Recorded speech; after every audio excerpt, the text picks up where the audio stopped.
बहुत पुरानी बात है। शिवपुर नाम के गांव में एक गरीब लकड़हारा नीलकंठ रहता था।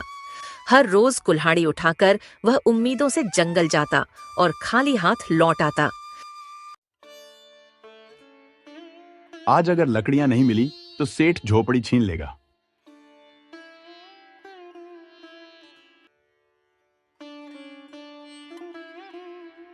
अरे ओ नीलकंठ, फिर वही जंगल, फिर वही बेनतीजा मेहनत। हर बार तू लकड़ियां लाता है और साथ लाता है कोई नई मुसीबत। मेहनत करना कोई गुनाह नहीं है, जो भी मिल जाए वही काफी होता है। नीलकंठ एक गहरी सांस लेकर आगे बढ़ जाता है।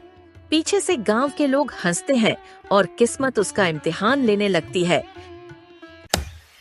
नीलकंठ अब जंगल के बीचों बीच पेड़ काट रहा था। तभी एक शेर की डरावनी आवाज गूंजती है।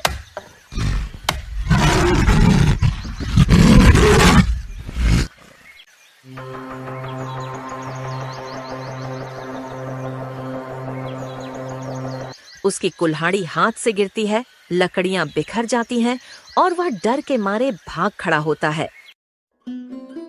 हांफता हुआ नीलकंठ गांव लौटता है और लोग उसका मजाक उड़ाते हैं। अरे देखो, नीलकंठ फिर भागता हुआ आया। लगता है अब जंगल के जानवर भी इससे तंग आ गए हैं। वह कुछ न बोलते हुए चुपचाप अपनी झोपड़ी की ओर चला जाता है। उसके घर में खाने का एक दाना भी नहीं था। भूखा पेट, थकी आत्मा, और तभी सामने आता है सेठ जमनालाल, जिसने हमेशा ताने मारे। सुन नीलकंठ, कितनी बार कहा है, कर्ज चुकाने का वक्त आ गया है। सेठ जी, आज भी जंगल से लकड़ी लेकर आया था, लेकिन वो भी बेकाम गई। बहाने मत बना। अगर 2 दिन में पैसे नहीं मिले तो झोपड़ी समेत सब कुछ बेच दूंगा। नीलकंठ खामोश हो गया। आंखों में आंसू थे पर जुबान पर ताला। अगली सुबह फिर वही कुल्हाड़ी, वही रास्ता और वही जंगल। मगर इस बार रास्ते में एक बुजुर्ग अम्मा मिलती है। बेटा, सुना है कल गांव वालों ने फिर तेरा मजाक बनाया। लोगों का काम है मजाक बनाना, मेरा काम है मेहनत करना। अरे नीलकंठ, तू ना जंगल में ही खो जा। कम से कम गांव तो चैन से जी लेगा। शर्म आनी चाहिए उन्हें। मेहनत का मजाक बनाना सबसे आसान है, मगर किस्मत कब पलटे कोई नहीं जानता। बिना कुछ कहे नीलकंठ फिर से जंगल की ओर बढ़ चला। अब उसके पास शब्द नहीं, बस एक मजबूत इरादा था। उसने कई पेड़ काटे और लकड़ियों का गट्ठर तैयार किया। आज तो किसी भी हालत में लकड़ी बेचकर ही लौटूंगा, चाहे जो भी हो जाए। पर किस्मत अब भी उसका इम्तिहान लेने को तैयार थी।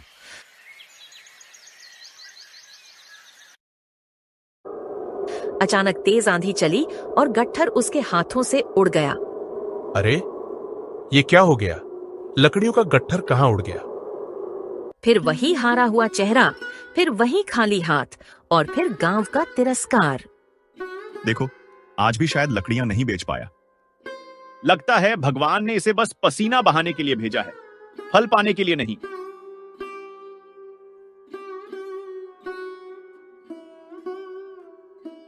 नीलकंठ फिर चुपचाप घर चला गया और भूखा ही सो गया। लेकिन उसने हार नहीं मानी। अगली सुबह फिर जंगल की ओर निकल पड़ा। आज उसकी आंखों में कुछ अलग था। एक आग, एक वादा। आज कुछ भी हो जाए, मैं लकड़ी बेचूंगा और सेठ का सारा कर्ज चुका दूंगा।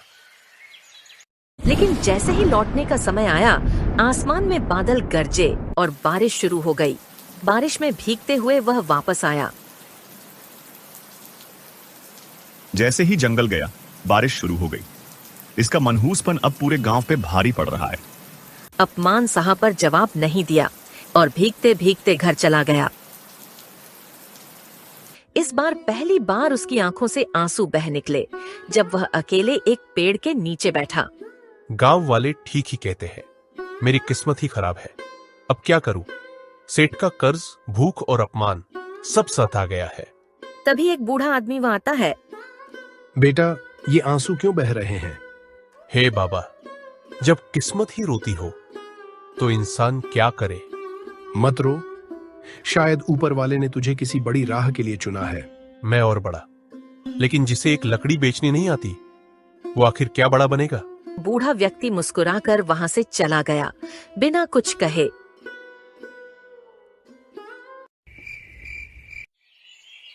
नीलकंठ अब जंगल में थोड़ा और भीतर गया, जहां एक पुराना खंडहर दिखा। ये कैसा खंडहर है? अंदर जाने का मन हो रहा है, लेकिन डर भी लग रहा है।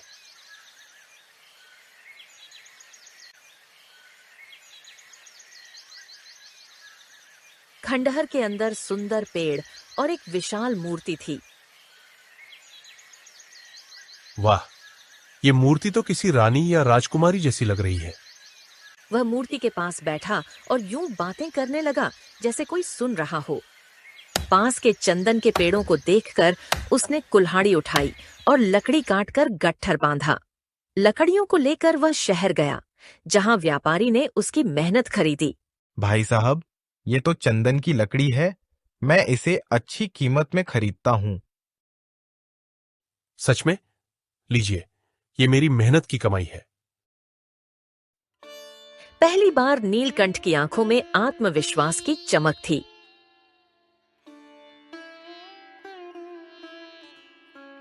सेठ जी, मैंने आपका सारा कर्ज चुका दिया है। क्या तूने लकड़ियां बेच ली, और वो भी इतनी बढ़िया कीमत में? क्या सच में मेरी किस्मत अब बदलने लगी है? अब रोज वह खंडहर जाता और मूर्ति से दिल की बात कहता, जिससे उसे सुकून मिलता। तुम भी अकेली हो और मैं भी। तुम पत्थर की बनी हो और मैं गांव वालों की बातों से अंदर से पत्थर बन गया हूं। लगता है तुम मेरे दर्द को समझ रही हो। उसे नहीं पता था ये सिर्फ एक पत्थर की मूर्ति नहीं, बल्कि उसमें एक आत्मा कैद थी। अगली सुबह जब वह वहां पहुंचा तो उसकी जिंदगी हमेशा के लिए बदलने वाली थी। अरे, ये तो वही चंदन का पेड़ है। कल ही तो काटा था, आज फिर खड़ा हो गया। वह पेड़ फिर से ताजा और सुगंधित खड़ा था, मानो कोई जादू हुआ हो। ओ बाबा रे, ये तो कोई चमत्कार लग रहा है। क्या ये खंडहर सच में जादुई है? नीलकंठ धीरे धीरे मूर्ति के पास गया और चुपचाप बैठ गया। तुम बहुत रहस्यमयी हो, लेकिन तुम्हें देखकर मन हल्का सा हो जाता है। कुछ देर की शांति के बाद नीलकंठ बोल उठा। काश तुम मेरी पत्नी होती। माफ करना, ये कहने का हक शायद नहीं है, लेकिन तुम्हें देखकर दिल खींचता है। तभी एक हल्की हवा चली और कुछ ऐसा घटा जिसकी उसने कभी कल्पना भी नहीं की थी। नीलकंठ, मैं कब से तुम्हारी बातें सुन रही हूँ। अरे, ये आवाज कहाँ से आई? तुम्हारी सच्चाई, तुम्हारा परिश्रम और तुम्हारा निष्कलंक प्रेम, इन्हीं ने मेरे भीतर की सोई आत्मा को जगा दिया है। ये क्या? तुम बोल रही हो? हाँ नीलकंठ, मैं ही रूपाली हूँ। वर्षों से इस पत्थर में बंद हूँ, लेकिन तुम्हारे आने से मुझे फिर से आशा मिली है। आखिर तुम पत्थर क्यों बनी हो? बहुत समय पहले मेरी एक भूल के कारण एक मासूम गाय उस राक्षस के हाथ लग गई थी। तब एक तपस्वी ने मुझे श्राप दिया था, जब तक वो गाय मुक्त नहीं होगी मैं पत्थर ही बनी रहूंगी। तो अब मैं उस गाय को छुड़ाऊंगा, चाहे वो राक्षस कितना भी खतरनाक क्यों ना हो। वो राक्षस दूर पर्वतों में रहता है, बेहद बलवान और क्रूर। तुम्हें बहुत सतर्क रहकर ये काम करना होगा। अब तुम मेरे लिए कोई रहस्य नहीं, तुम मेरा विश्वास हो चुकी हो। मैं तुम्हें जरूर मुक्त करूंगा। नीलकंठ की आंखों में अब डर नहीं था, सिर्फ एक लक्ष्य था, रूपाली को आजाद कराना। वो तेजी से पहाड़ियों की ओर निकल पड़ा, जहां एक भयानक अंधकार उसका इंतजार कर रहा था। वो खतरनाक जंगलों से होते हुए उस पर्वत की ओर बढ़ा, जहां एक दानव ने गाय को बंदी बनाया था। रूपाली को बचाना है, चाहे इसके लिए मुझे अपनी जान क्यों न देनी पड़े। कई घंटे की कठिन चढ़ाई के बाद नीलकंठ काली गुफा के पास पहुंचा। गुफा के भीतर अंधकार फैला था और हवा भारी थी। पहले देखना होगा, कहीं राक्षस जाग तो नहीं गया। नीलकंठ ने बिना आवाज किए अंदर झांका। दानव गहरी नींद में था, उसकी डरावनी सांसें पूरी गुफा में गूंज रही थीं। नीलकंठ बहुत सावधानी से अंदर घुसा। वहां एक गाय रस्सी से बंधी चुपचाप बैठी थी। वह धीरे से फुसफुसाया, चुपचाप चलो, मेरे पीछे आओ। गाय जैसे उसे पहचान गई, वो धीरे से खड़ी हो गई।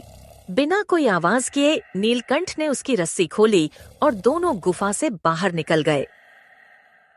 गुफा से दूर भागते हुए नीलकंठ बोला, रूपाली अब आजाद होगी।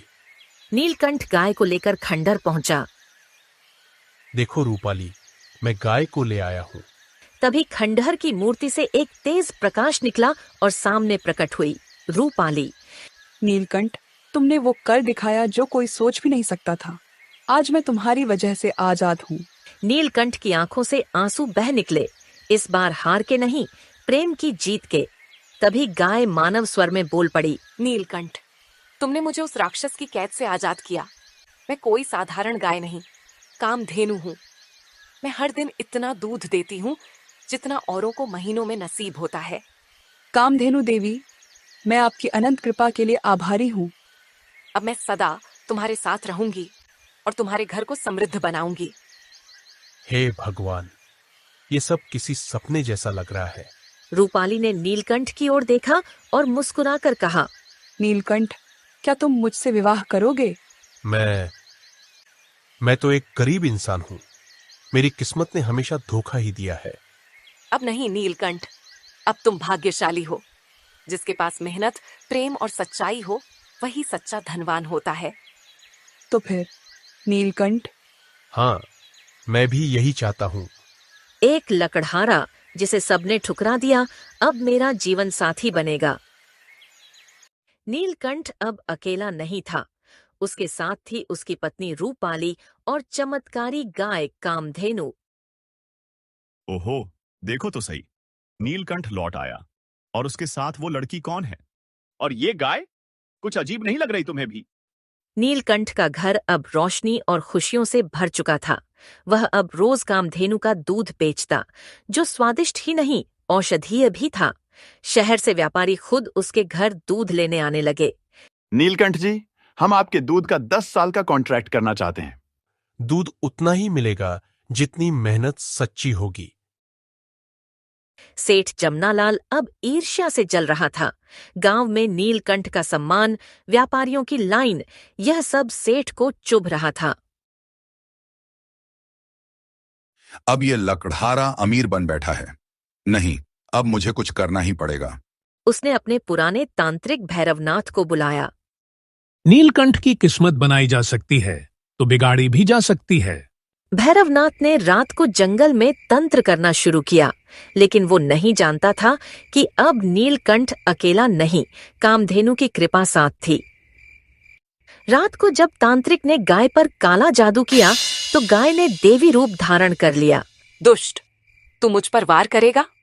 उसकी आंखों से ज्वाला निकली और तांत्रिक वहीं राख बन गया। नीलकंठ उस रात जाग रहा था और उसने यह चमत्कार अपनी आंखों से देखा। उसकी आंखें नम हो गईं, मगर अब डर नहीं, सिर्फ श्रद्धा थी। हे मां, मैं जीवन भर आपकी कृपा का ऋणी रहूंगा। कुछ दिनों बाद गांव के चौपाल में नीलकंठ को सम्मानित किया गया। नीलकंठ, हमें माफ कर दो। आज हम मानते हैं तुम्हारी मेहनत, तुम्हारा प्रेम और तुम्हारा विश्वास ही इस गांव की असली ताकत है। नीलकंठ और रूपाली अब गांव में सम्मान और सच्चाई की मिसाल बन चुके थे। कामधेनु का दूध अब गांव के बच्चों तक पहुंचता और बीमारों को ठीक करता। समय चाहे जितना भी कठिन क्यों न हो, मेहनत, सच्चाई और धैर्य अंत में तकदीर को भी बदल सकते हैं। नीलकंठ की कहानी अब गांव में सिर्फ एक कहानी नहीं, प्रेरणा बन चुकी थी।